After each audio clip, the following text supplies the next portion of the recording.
ನಮಸ್ತೆ. ಓದ್ತಾ ಇರೋ ಪುಸ್ತಕದ ಹೆಸರು ಕಲಿಸು ಗುರುವೆ ಕಲಿಸು. ಬರ್ದಿರೋದು ಡಾಕ್ಟರ್ ವಿರೂಪಾಕ್ಷ ದೇವರಮನೆ ಸರ್. ಇವತ್ತು ನಾವು ಇನ್ನ 3 ಮಕ್ಕಳಿಗೆ ಕಲಿಸ್ಬೇಕಾಗಿರೋ ವಿಧಾನನ ತಿಳ್ಕೊಳಕ್ ಹೋಗ್ತಾ ಇದೀವಿ. ಬಿಕಾಸ್ ಕಲಿತಿದ್ದನ್ನು ನೆನಪಲ್ಲಿ ಇಟ್ಕೊಳ್ಳೋಕ್ಕೂ ಕಲಿಸಿ ಅನ್ನೋದು ಟಾಪಿಕ್ ನ ಹೆಸರು. ಸೊ ಯಾವ ರೀತಿ ನಾವು ಕಲಿಸ್ಬೇಕು ಅಂದ್ರೆ, ವಿದ್ಯಾರ್ಥಿಗಳ ಗಮನವನ್ನ ಪರೀಕ್ಷಿಸಿ ಸ್ಮರಣೆಯನ್ನಲ್ಲ, ವಿದ್ಯಾರ್ಥಿಗಳ ಫೋಕಸ್ ಎಲ್ಲಿ ಹೋಗ್ತಾ ಇದೆ, ಯಾಕೆ ಅವ್ರು ಓದಕ್ ಆಗ್ತಾ ಇಲ್ಲ, ಅವ್ರಿಗೆ ಮೆಮೊರಿ ಪವರ್ ಇಲ್ಲ ಅನ್ನೋದಕ್ಕಿಂತ ಅವರ ಫೋಕಸ್ ಡಿಸ್ಟ್ರಾಕ್ಷನ್ ಆಗ್ತಾ ಇದೆಯಾ ಅಂತ. ನಮ್ಮ ಸಂಸ್ಕಾರ ಕ್ಲಾಸ್ ಅಲ್ಲಿ ಮಕ್ಕಳುಗಳಿಗೆ ಎಮೋಷನಲ್ ಫಿಟ್ನೆಸ್ ಕ್ಲಾಸ್ ನ ಟಚ್ ಮಾಡ್ತಾ ಇರೋ ಟಾಪಿಕ್ಕೇ ಇವು.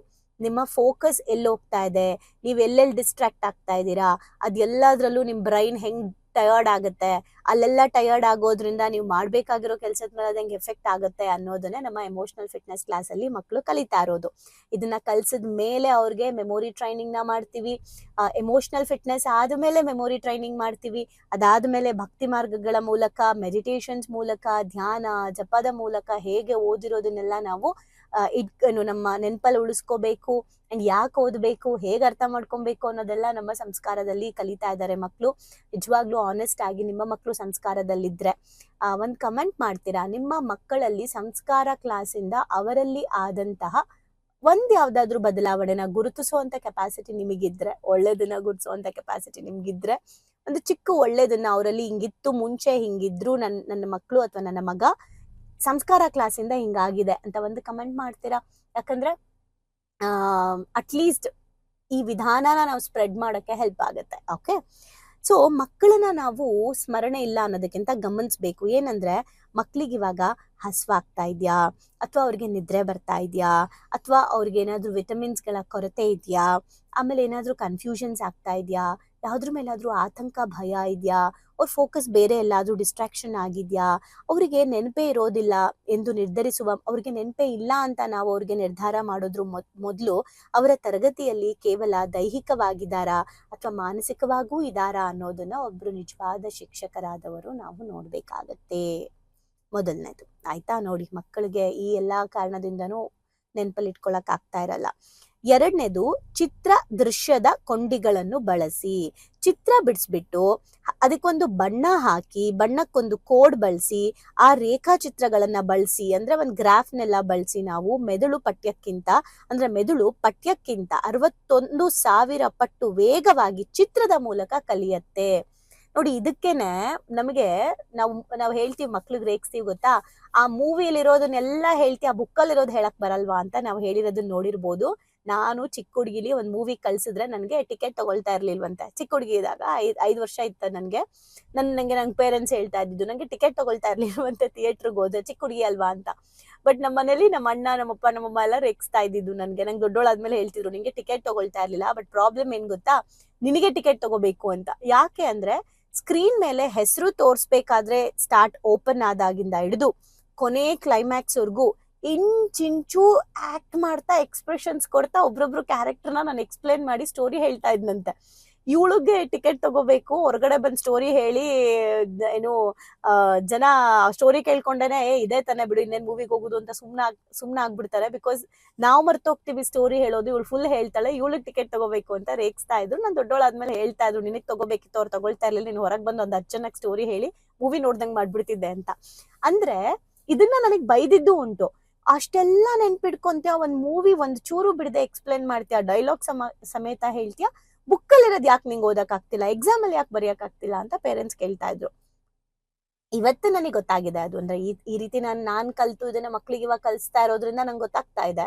ಸೊ ಇದಕ್ಕೆ ಅನ್ಸುತ್ತೆ ನಮ್ಮ ಮೆದುಳು ಹಂಗ್ ಮಾಡಿರತ್ತೆ. ನೋಡಿ, ಸೈನ್ಸ್ ಹೇಳುತ್ತೆ, ಸಂಶೋಧನೆಗಳ ಪ್ರಕಾರ 61,000 ಪಟ್ಟು ಬೇಗ ನಮಗೆ ನೆನಪಲ್ಲಿ ಇಟ್ಕೊಳಕ್ ಸಾಧ್ಯ ಆಗೋದು ಮೆದುಳಿಗೆ ದೃಶ್ಯದಲ್ಲಿ ನೋಡಿರುವಂತದ್ದು. ಹಾಗಾಗೇನೆ ಮೂವಿಗಳು ಅಂತವೆಲ್ಲ ನಮಗ್ ಬೇಗ ತಲೆಯಲ್ಲಿರುತ್ತೆ, ಪೇಂಟಿಂಗ್ಸ್ ಅವೆಲ್ಲ. ಹಾಗಾಗಿ ನಾವು ಮಕ್ಕಳಿಗೆ ಬರೀ ಹೇಳ್ಕೊಡ್ಬೇಕಾದ್ರೆ ಅದಕ್ಕೆ ಒಂದು ಹೈಲೈಟ್ ಬಣ್ಣಗಳನ್ನ ಹಾಕೋದ್ರ ಮೂಲಕ, ಚಿತ್ರಗಳನ್ನ ಬಿಡಿಸೋದ್ರ ಮೂಲಕ ನೆನಪಲ್ಲಿ ಇಟ್ಕೊಳ್ಳೋದಕ್ಕೆ ಸಪೋರ್ಟ್ ಮಾಡ್ಬೇಕು. ಅಂಡ್ 9ನೇದು ಬಂದ್ಬಿಟ್ಟು, ಪುನರಾವರ್ತನೆಗೆ ತಂತ್ರಗಳನ್ನು ಬಳಸಿ. ಪುನರಾವರ್ತನೆಗೆ ಟೆಕ್ನಿಕ್ ನ ಬಳಸಿ. ಹೇಗೆ? ಹೇಳಿದ ವಿಷಯವನ್ನೇ ಪದೇ ಪದೇ ಹೇಳ್ಬೇಡಿ, ಮತ್ತೊಮ್ಮೆ ವಿವರಿಸಿ, ಆಕ್ಟ್ ಮಾಡಿ, ಚಿತ್ರ ಬಿಡಿಸಿ, ಮಕ್ಕಳನ್ನೆಲ್ಲ ಸೇರಿಸ್ಕೊಂಡು ಮಾಸಲ್ಲಿ ಹೇಳ್ಕೊಡಿ, ಒಬ್ರೊಬ್ರಿಂದ ಹೇಳ್ಸಿ, ವೈವಿಧ್ಯಮಯವಾದ ಪುನರಾವರ್ತನೆಯನ್ನ ಮಾಡಿ. ಅಂದ್ರೆ ಡಿಫ್ರೆಂಟ್ ಟೈಪ್ಸ್ ಆಫ್ ರಿವಿಷನ್ಸ್ ಮಾಡಬೇಕು. ನಾನೊಂದು ಹೇಳ, ನಾನು ಈ ಒಂದು ಕೋರ್ಸ್ ನಾನು ಸ್ಟಾರ್ಟ್ ಮಾಡ್ಬೇಕಾದ್ರೆ 30 ಜನ ವಾಲಂಟಿಯರ್ಸ್ ಬೇಕಿತ್ತು ನನಗೆ. ಯಾಕೆ ಅಂದ್ರೆ ಒಂದ್ 300 ಜನ ಇದ್ರು. 30 ಜನಕ್ಕೆ 10 ಜನಕ್ಕೆ ಕೊಟ್ಬಿಟ್ಟು ನಾನು ಅವ್ರಿಗೆ ಏನ್ ಕ್ಲಾಸ್ ಎಲ್ಲರಿಗೂ ಮಾಸಲ್ ಮಾಡ್ತಾ ಇದ್ದೆ. ಈ 30 ಜನಕ್ಕೆ ಸ್ಪೆಷಲ್ ಕ್ಲಾಸ್ ತಗೊಂಡ್ಬಿಟ್ಟು ಇವರಿಗೆ ನಾನು ಅದನ್ನ ಅರ್ಥ ಮಾಡಿಸ್ಬಿಟ್ಟು ಏನ್ ಮಾಡ್ತಾ ಇದ್ದೆ, ಇವ್ರಿಗೆ ಹೇಳ್ಕೊಡಕ್ ಹೇಳಿ ಒಬ್ರಿಗೆ 10 ಜನನ ಅಲರ್ಟ್ ಮಾಡಿದ್ದೆ. ಈ 10 ಜನಕ್ಕೆ ಈ ಒಂದು ಕಾನ್ಸೆಪ್ಟ್ ನ ಅರ್ಥ ಮಾಡಿಸೋದು, ಅವ್ರಿಗೇನಾದ್ರು ಇದ್ರಲ್ಲಿ ಡೌಟ್ ಇದ್ರೆ, ಪ್ರಶ್ನೆ ಇದ್ರೆ ಕ್ಲಾರಿಟಿ ಕೊಡೋ ಜವಾಬ್ದಾರಿ ನಿಮ್ದು ಅನ್ಬಿಟ್ಟು ನಾನು ಇವ್ರಿಗೆ ಹೇಳಿದ್ದೆ. ಯಾರಿಗೆ 30 ಜನಕ್ಕೆ. ಆದ್ರೆ ನಾನು ಅವ್ರಿಗೆ ಹೇಗ್ ಕಲಿಸ್ದೆ ಗೊತ್ತಾ? ನಾನು ಇಲ್ಲೇ ಹೇಳ್ತೀನಿ ನೋಡಿ, ಮಕ್ಳಿಗೆ ಹೇಗ್ ಕಲಿಸ್ಬೋದು ಅಂತ. ಇದನ್ನ ನಾನು ನನ್ನ ಮಗನ ಮೇಲೂ ಕೂಡ ಪ್ರಯೋಗ ಮಾಡ್ತೀನಿ. ಅಂದ್ರೆ ಅವನಿಗೂ ಮಾಡ್ತೀನಿ, ಗೊತ್ತಾಗುತ್ತೆ ನನ್ಗೆ ಇಷ್ಟ ಈಸಿ ಅಂತ. ಅಂಡ್ ನೋಡಿ, ನನ್ನ ಹಸ್ಬೆಂಡ್ ಅವರ ಅಕ್ಕನ ಮಗ, ಅವನ್ಗೆ ಏನು ಓದಿದ್ದು ನೆನಪಲ್ಲಿ ಇರ್ತಾ ಇರ್ಲಿಲ್ಲ, ಅಷ್ಟು ಸರಿಯಾಗಿ ಅವನು ಓದ್ತಾ ಕೂಡ ಇರ್ಲಿಲ್ಲ. ಅವನ್ಗೆ 10th ನಮ್ಮ ಮನೆಗೆ ಹಾಕಿದ್ರು. ಅಂದ್ರೆ ಅವನ್ನ 10th ನಮ್ಮ ಮನೆಗೆ ಸೇರ್ಸಿದ್ರು. ಮ್ಯಾಜಿಕ್ ಏನಂದ್ರೆ ಅವ್ನ್ ಪಾಸ್ ಆಗ್ತಾನೆ ಅಂತ ಯಾರಿಗೂ ನಂಬಿಕೆ ಇರ್ಲಿಲ್ಲ, ಬಿಕಾಸ್ ಅವ್ನ್ ಮೆಮೊರಿ ಪವರ್ ಇರ್ಲಿಲ್ಲ ಅವನ್ಗೆ. ಬಟ್ ನಮ್ಮ ಮನೆಗ್ ಬಂದ್ಮೇಲೆ ಅವನು 10th ಪಾಸ್ ಆದ. ನಮ್ಮನೆ ಮ್ಯಾಜಿಕ್ ಅಂತ ಹೇಳ್ತಾ ಇಲ್ಲ, ನಮ್ಮನೇಲೆ ಇಟ್ಕೊಂಡು ಹತ್ರದಲ್ಲಿ ಸ್ಕೂಲಿಗೆ ಹಾಕಿದ್ವಿ. ಆದ್ರೆ ನಾನು ಹೇಳ್ತೀನಿ, ಮಕ್ಕಳಿಗೆ ನಾನ್ ಸ್ಪಿರಿಚುವಲ್ ಪ್ರಕಾರ ಏನೇನ್ ಹೇಳ್ಕೊಡ್ತೀನಿ ಅಂದ್ರೆ, ಪೂರ್ವ ದಿಕ್ಕಲ್ಲಿ ಕೂತ್ಕೊಂಡು ಓದಿ. ಸೊ ನಮ್ ಮೈಂಡ್ ಒಂದು ಪ್ರಿಪೇರ್ ಆಗುತ್ತೆ. ಏನಂತ ಪ್ರಿಪೇರ್ ಆಗುತ್ತೆ ಅಂತಂದ್ರೆ, ಈಸ್ಟ್ ಕಡೆ ಸನ್ ರೈಸ್ ಆಗೋ ತರ ನಮ್ಮಲ್ಲೂ ಕೂಡ ಆ ಒಂದು ಎನರ್ಜಿ ರೈಸ್ ಆಗುತ್ತೆ. ಆ ಕಡೆ ಕೂತ್ಕೊಂಡು ಓದಿ. ಯೆಲ್ಲೋ ಕಲರ್ ಬಣ್ಣನ ಹಾಸ್ಕೊಳ್ಳಿ. ನೀವು ಓದ್ಬೇಕಾದ್ರೆ ಯೆಲ್ಲೋ ಕಲರ್ ಬಟ್ಟೆನ ನಿಮ್ಮ ಓದೋ ಟೇಬಲ್ ಮೇಲೆ ಅಥವಾ ಕೆಳಗಡೆ ಆತರ ಹಾಕೊಳ್ಳಿ. ಅಥವಾ ಯೆಲ್ಲೋ ಕಲರ್ ಟೀ ಶರ್ಟ್, ಓದೋದಕ್ಕೆ ಅಂತ ಇಡೀ ಇದನ್ನ NLP ಅಲ್ಲಿ ಆಂಕರಿಂಗ್ ಅಂತ ಕರೀತಾರೆ. ಸೊ ಒಂದ್ ಯೆಲ್ಲೋ ಕಲರ್ ಬಟ್ಟೆ ಇಟ್ಬಿಡಿ. ನೀವು ಓದ್ಬೇಕಾದ್ರೆ ಒಂದ್ ಶಾಲ್ ಹಾಕೊಳ್ಳೋದು, ಇದೆಲ್ಲ ನಾನು ಮಾಡಿದೀನಿ, ಅದಕ್ಕೆ ಹೇಳ್ತಾ ಇದ್ದೀನಿ ಹಾಕೊಳ್ಳಿ ಅಂತ. ಇದನ್ನ ನಾನು ಮಾಡಿಸ್ತೀನಿ. ಸೊ ಇದರಿಂದ ಏನಂದ್ರೆ ಗುರುತತ್ವ ಆಕ್ಟಿವೇಟ್ ಆಗುತ್ತೆ. ಗೊತ್ತಿತ್ತಾ ಇದು ನಿಮ್ಗೆ? ಸೊ ಗುರುತತ್ವ ಆಕ್ಟಿವೇಟ್ ಆಗುತ್ತೆ. ಸೊ ನೆನಪಿನ ಶಕ್ತಿ. ಅಂಡ್ ಅಫ್ಕೋರ್ಸ್ ಈ ವಿಡಿಯೋ ಏನಾದ್ರೂ ಡಾಕ್ಟರ್ ವಿರೂಪಾಕ್ಷ ದೇವರಮನೆ ಸರ್ ನೋಡಿದ್ರೆ ನನ್ನ ಸೈನ್ಸ್ ನ ಸ್ಪಿರಿಚುವಲ್ ಆಗಿ ಮಿಕ್ಸ್ ಮಾಡ್ಬಿಟ್ರಿ ಅನ್ಕೊಳ್ತಾರೆ. ಎಕ್ಸ್ಟ್ರಾ ಹೇಳ್ಕೊಡ್ತಾ ಇದ್ದೀನಿ ಸರ್. ಓಕೆ, ನಂಗೆ ಗೊತ್ತು ನೀವು ಹಂಗ ಅನ್ಕೊಳಲ್ಲ, ಇನ್ನೂ ಹೊಸದೇನೋ ಹೇಳ್ತಾ ಇದ್ದೀರಾ ಅಂತ, ನೀವು ಅಕ್ಸೆಪ್ಟ್ ಮಾಡ್ತೀರಾ ಅನ್ನೋ ಧೈರ್ಯದ ಮೇಲೆ ಹೇಳ್ತಾ ಇದ್ದೀನಿ. ಸೊ ಪೂರ್ವ ಕಡೆ ಕೂರಿಸ್ಬಿಟ್ಟು ಯೆಲ್ಲೋ ಕಲರ್ ಬಟ್ಟೆ ಹಾಕೊಳ್ಳೋದು. ಅಂಡ್ ಎವ್ರಿ 30 minutes ಒನ್ಸ್ ಇಷ್ಟಿಷ್ಟು ನೀರನ್ನ ಕುಡಿಬೇಕು. ಅವಾಗ ಬ್ರೈನ್ ರಿಲ್ಯಾಕ್ಸ್ ಆಗುತ್ತೆ. ಬ್ರೀತಿಂಗ್ ಎಕ್ಸಸೈಸ್, ಪ್ರಾಣಾಯಾಮ ಮಾಡಬೇಕು. 1 ಚಾಪ್ಟರ್ ಆದ್ಮೇಲೆ ಅಂತ ಪ್ರಾಣಾಯಾಮ ಮಾಡಬೇಕು. ಸೊ ಇದೆಲ್ಲ ಮಾಡೋದ್ರಿಂದ ಬ್ರೈನ್ಗೆ ಆಕ್ಸಿಜನ್ ಲೆವೆಲ್ ಇನ್ಕ್ರೀಸ್ ಆಗುತ್ತೆ. ಓದಿರೋದು ಒಂಥರ ರಿಲ್ಯಾಕ್ಸ್ ಆಗುತ್ತೆ ನೀರ್ ಕುಡ್ದಾಗ. ಇವೆಲ್ಲವೂ ಕೂಡ ಒಂದ್ ರೀತಿ ನಮ್ಗೆ ಸಪೋರ್ಟ್ ಮಾಡುತ್ತೆ.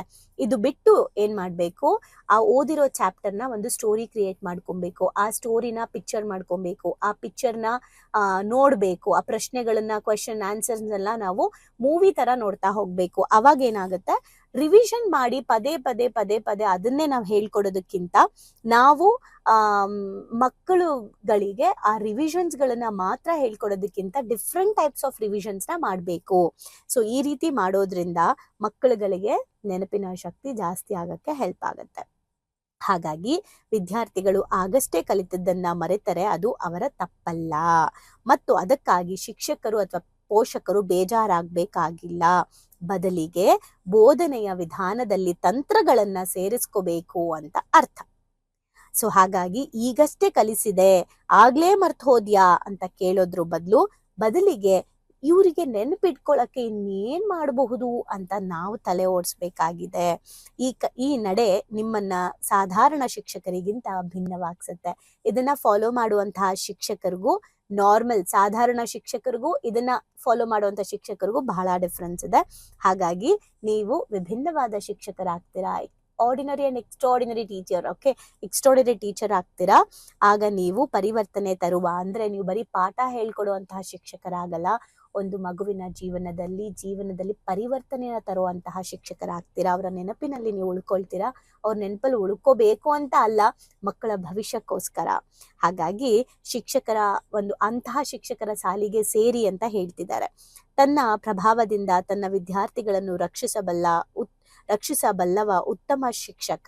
ಬ್ಯೂಟಿಫುಲ್ ಆಗಿದೆ ನೋಡಿ.